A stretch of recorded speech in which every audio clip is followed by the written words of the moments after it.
Good evening, everyone. My name is Irina Efros. Today, I'm gonna do a webinar on the topic Put Your English in Action.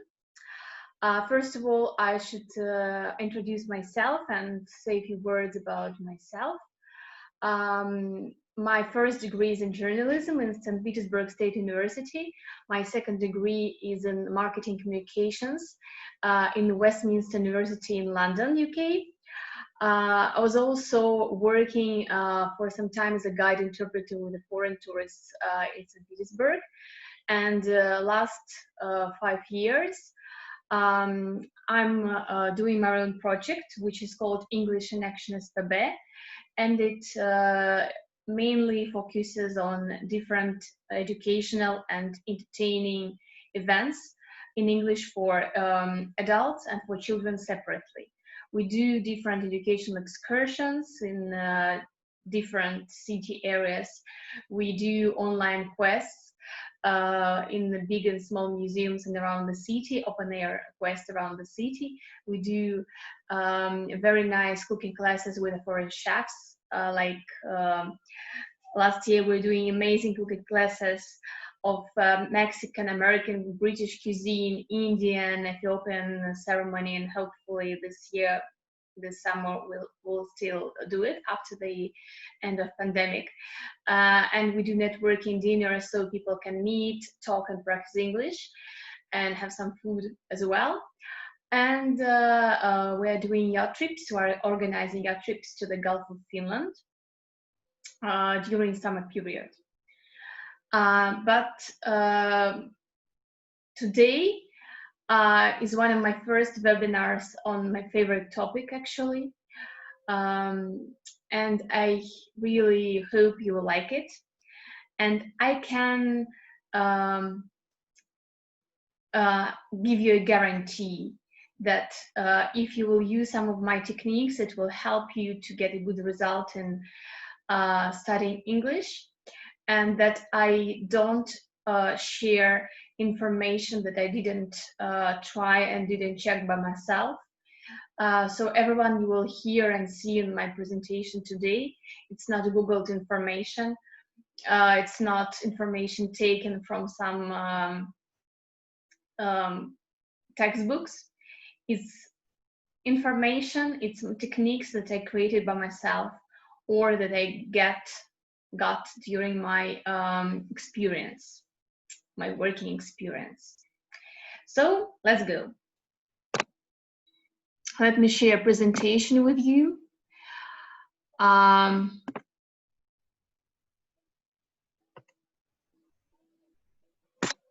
So here is information about myself again. So we're gonna talk during this webinar. We will learn how to expand a vocabulary, how to turn passive vocabulary into active, and how to break a language barrier. First, we'll talk about reading.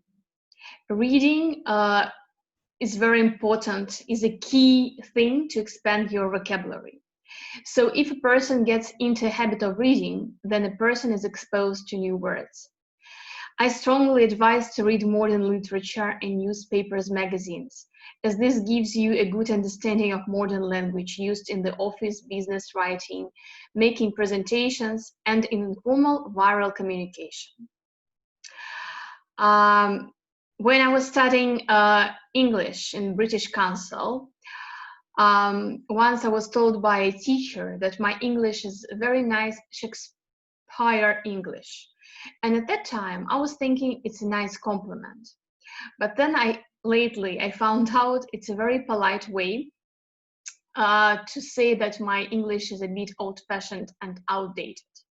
Because I was reading a lot of literature, classical literature, of 18th, 19th century, beginning of 20th century, and I didn't read that much modern literature or newspapers and magazines or some online resources, which was a big mistake. So I strongly advise you to do it. and always make a habit to underline the new words and refer to them in the context section and try to understand their meaning. By doing so, you will remember the words and you will be able to make its correct usage. So first of all, try to understand the meaning of the word from the context and then look up its meaning in the dictionary. It's really helpful because the shortest way is just to see the word you don't understand and go to look up it in the dictionary. It's the easiest thing. But if you really want to do a good job, it's a bit of challenge and get a good result, you first of all need to work. You need to see the context in the whole and try to understand more or less the meaning, and then check it up if your guess is close to the real meaning or not so close. Here is the few newspapers and magazines I advise you to read. I'll explain to you why I made this choice. Guardian, Forbes, New York Times, Hello Mag, and Russian Beyond the Headlines. Guardian. This is my favorite one, UK, very old and very famous newspaper. I was reading it since I was a student in university.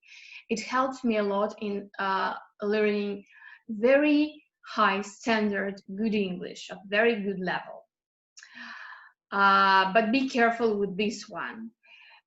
Try to choose the topics which are not too complicated for you, topics which is of interest for you, and not very long one. Better try the shortest articles and understand most of the words and structures than be ambitious to take a big one and then zero, nothing. You don't understand anything and you'll get bored and tired very quickly. Another one is Forbes. Also very nice edition to get a good and structured and perfect English of very high level. New York Times, you have to register and pay for it, but some things you can read free of charge. And also if you are giving them your email, they're sending to you the newsletter with the New York Times cooking. So this is a good way, especially for women, I think, to study English and at the same time try some nice recipes from New York Times. And it's easier because it's the topic you understand and you can use. It's not some politics or economics in US that you don't really understand and maybe you're not interested in it.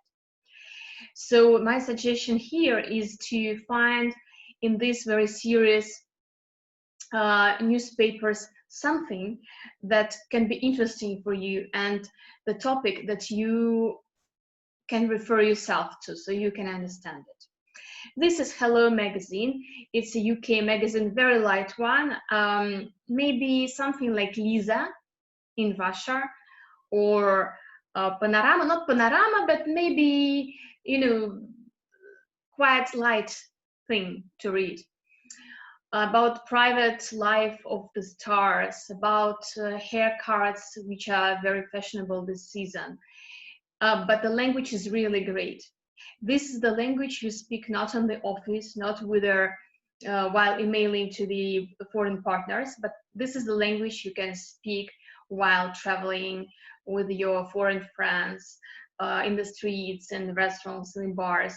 This is the routine day-to-day English, which is really good.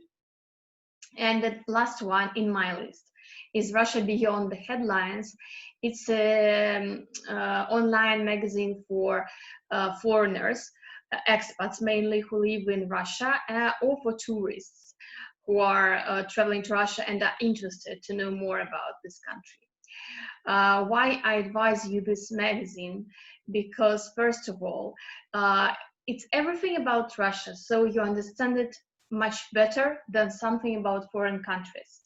And it's more interesting for you. Basically, you can read this in Russian, but you can try a challenge and read it in English. But you will understand it better because you understand the topic. It's your reality you are living in. And because also the journalists who are writing for Russia Beyond the Headlines are both foreigners and Russians with very good English. But this means it gives you a different perspective. Because Russians, even with very good English, even journalists with a very high standards of English, still they speak different English, not like native speakers, more understandable for us Russians. So this is just giving you another impression about English, which is really good, I think. This is my favorite part. Watch movies. So my suggestion is choose a movie for your level of English. Don't make it too simple, but don't take one too difficult for yourself. Separate a movie in few parts, approximately 20 minutes each, and watch it until you understand 100%. You don't need to understand approximately in the context. You don't need 50 or 70 or even 85%. You need 100%. So you watch 20 minutes, then you rewatch it until you understand everything, every single word.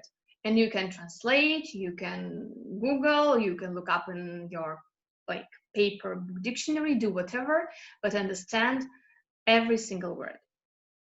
Sometimes, you know, I was practicing this very often back the days, and actually some movies took me 1 week to understand.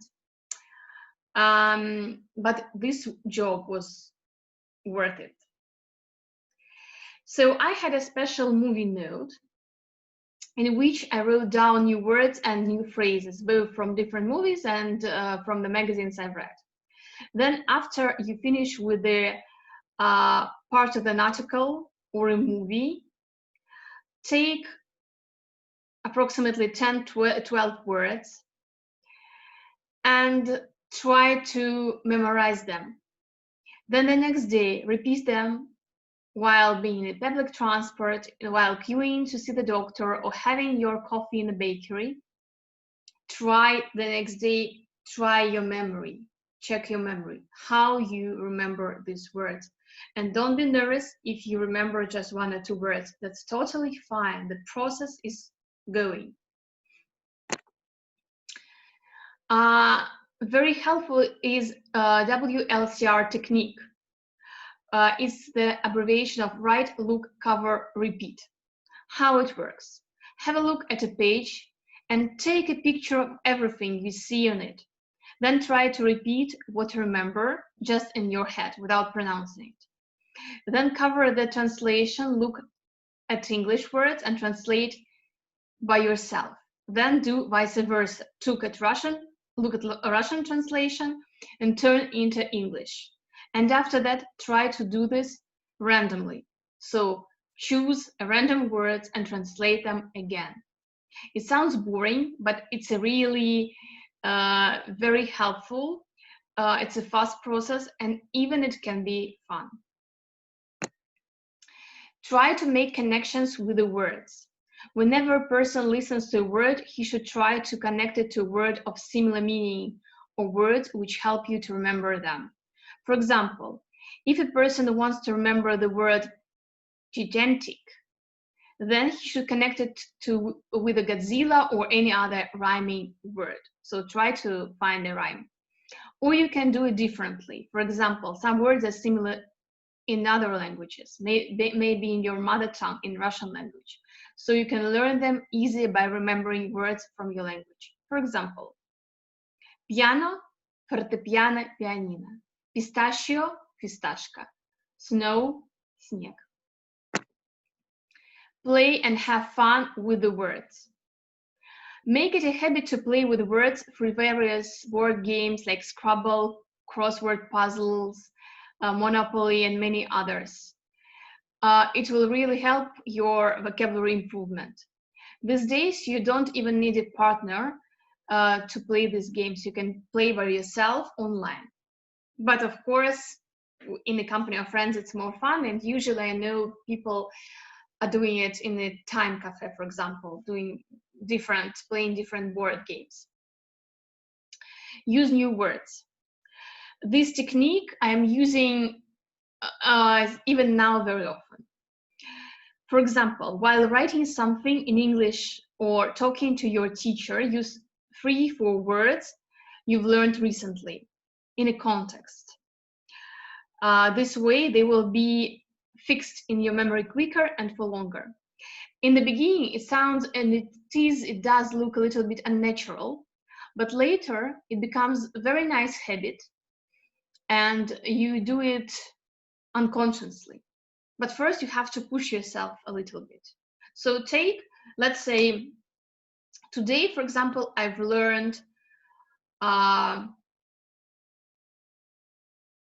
3 words, which are from the movie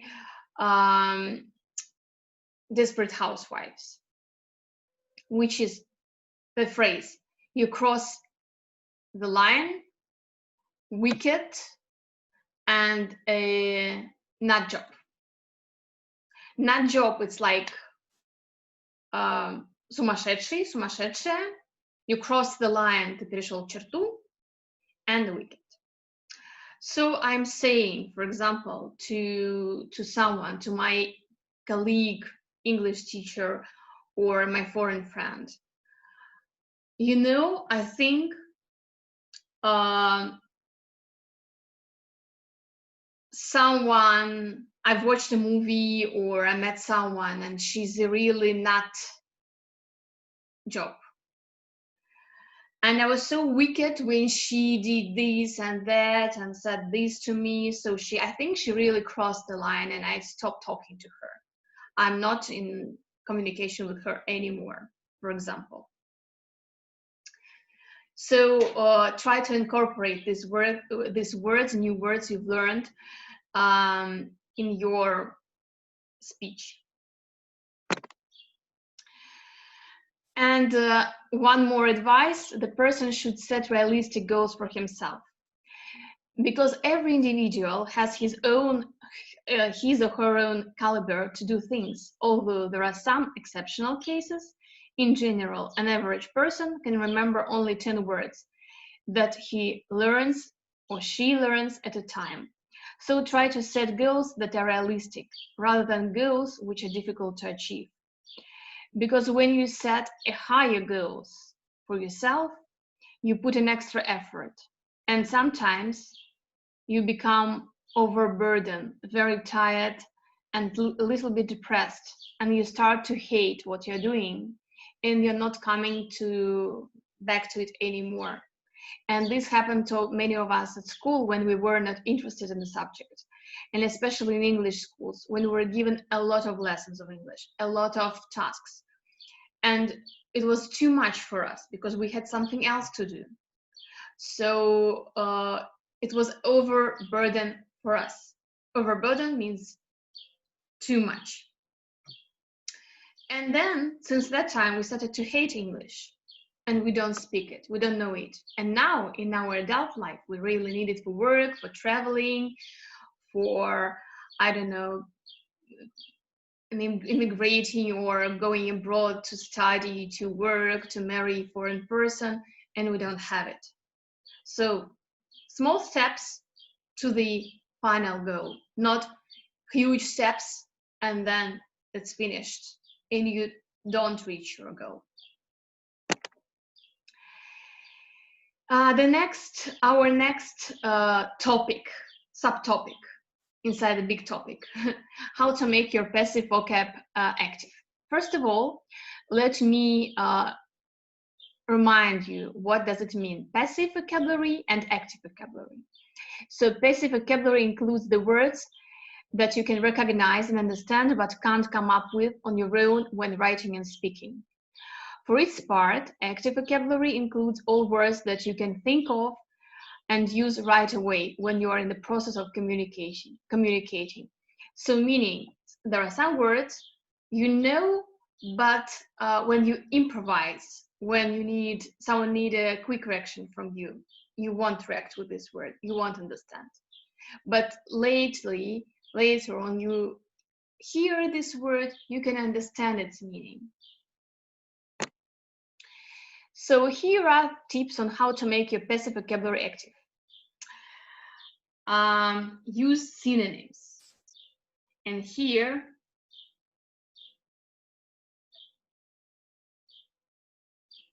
I should explain to you what does it mean.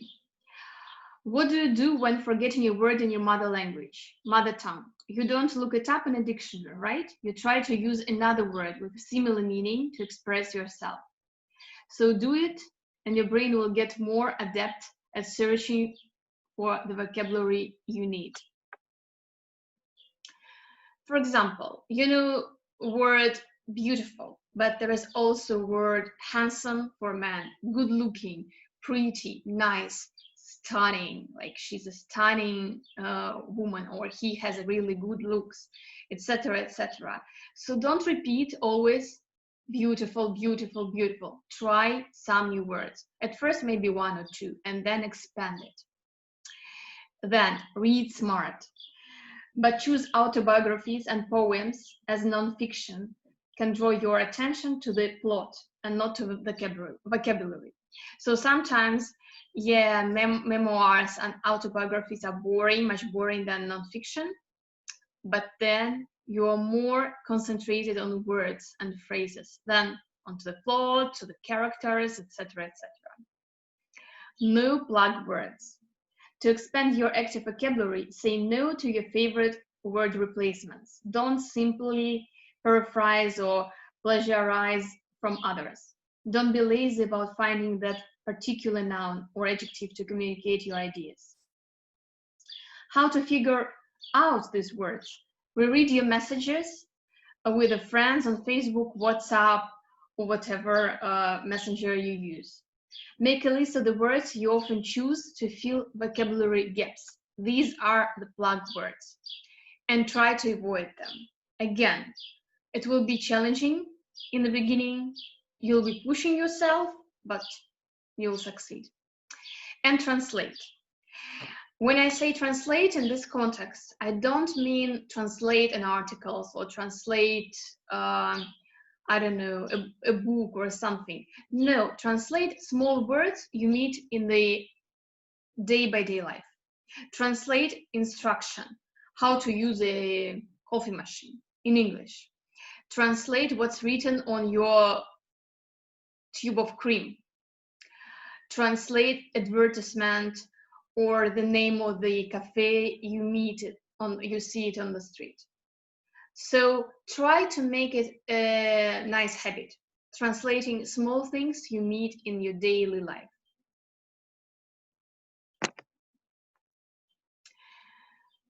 So the last section is breaking ice, breaking language barriers. How to get rid of language barriers.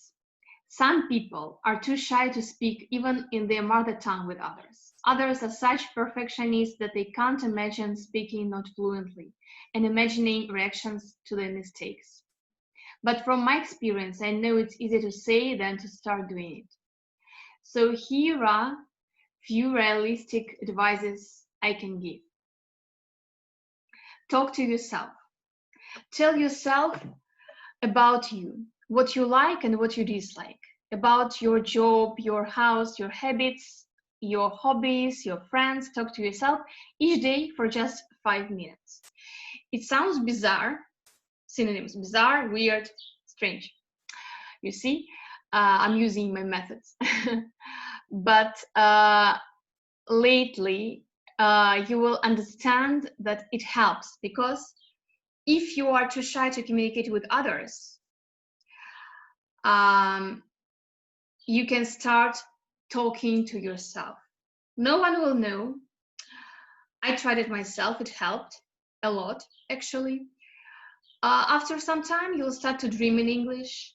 You start to think in English while going along the street or taking a shower.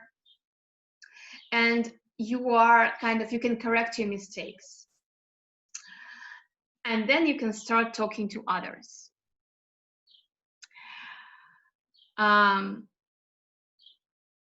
Do like that. Want to review your plans? Do it in English. Are happy with something? Express it in English. Having negative emotions? You know what to do. Say, God damn it. Wow, I love it. Shit, sorry for saying that. Or ouch, terrific. Express your emotions in English. But be sure nobody's watching you. Otherwise, they can send you to Gashchenko, to Stepanova Skvartsova. Get friend who also studies English. And talk to him or her 15 minutes via phone, WhatsApp, in person in English, naturally. It's really good because it's not a task. It's a very informal conversation in a friendly atmosphere. And you can do it not in a class, but you can do it in a cafe. You can do it at home. You can do it on the street while walking dog. And your friend will never react to the way you don't like. And he or she won't judge you because he or she is not a professional teacher. It's not his or her job to judge you and to evaluate your level of English. And also the good thing is you can discuss a lot of topics while in class. Your focus is only one topic, and maybe this topic is not chosen by you. It's chosen by other people in the class or by professor, by the teacher. Here you can expand a list of the topics, and expanding a list of the topics means expanding of your vocabulary. I had a very close friend in university, and her level of English, and actually French as well, was really good. And during the breaks, we met in the cafe, and while having coffee, we were discussing hundreds of topics in English. Boyfriends and our teachers, our professors, and tasks, and what movie or what theater performance we've watched yesterday, and so on and so forth, and shops and clothes. We were having some rumors about our classmates, which was really nice. And once one guy from our class, he heard us speaking in English, and he asked, girls, you don't want other people to understand you, that's why you're speaking English. And that wasn't true. We were doing this just to practice, but this was a nice guess, like, you know, like a secret chat. And actually it's nice, so no one will understand you, maybe. The next tip is use application to find your speaking partner.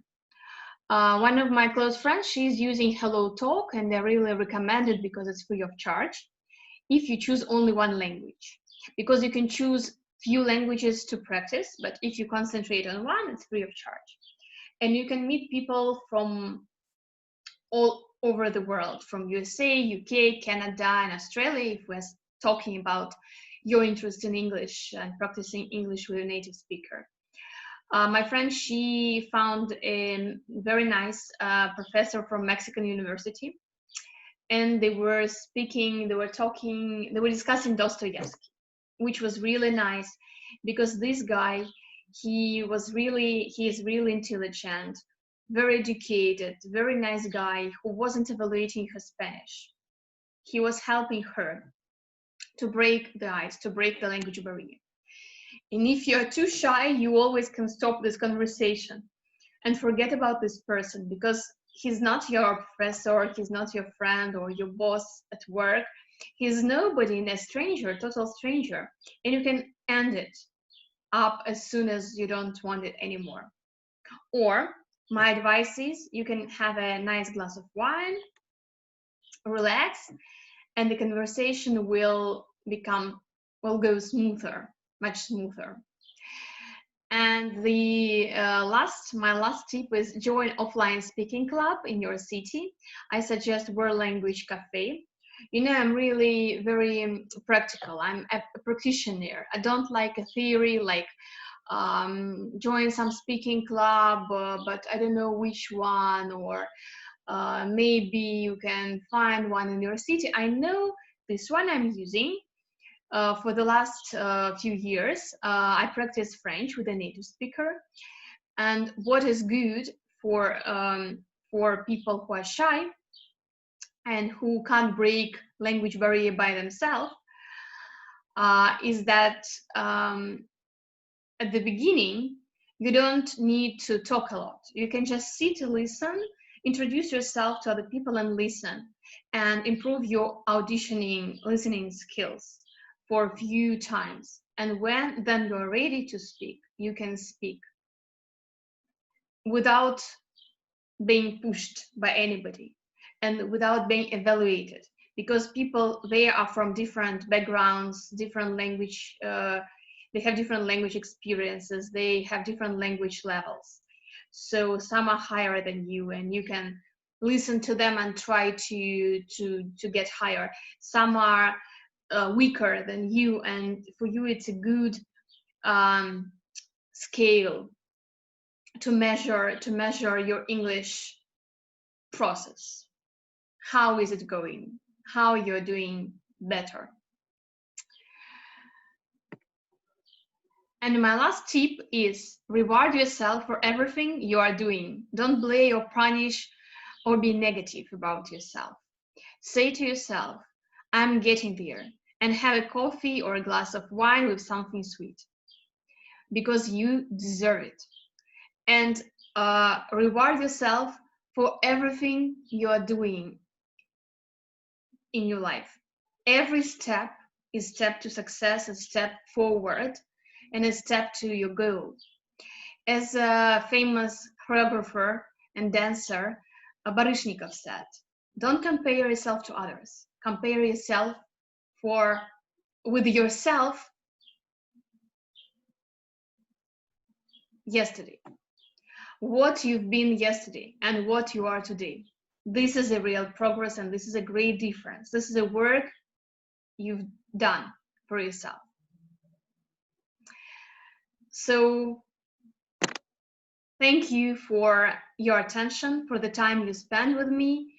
I wish you positivity. I wish you health to overcome these pandemic times, to have a nice rest of the week, and to join our social media of my project English in Action SVB in Wiki, Facebook, Instagram, or you can see my email. Ask any questions, see our new news, follow our timetable. Hopefully this will be over, this pandemic, and everyone can join English events and practice English in reality in a nice company of people. Thank you. Bye.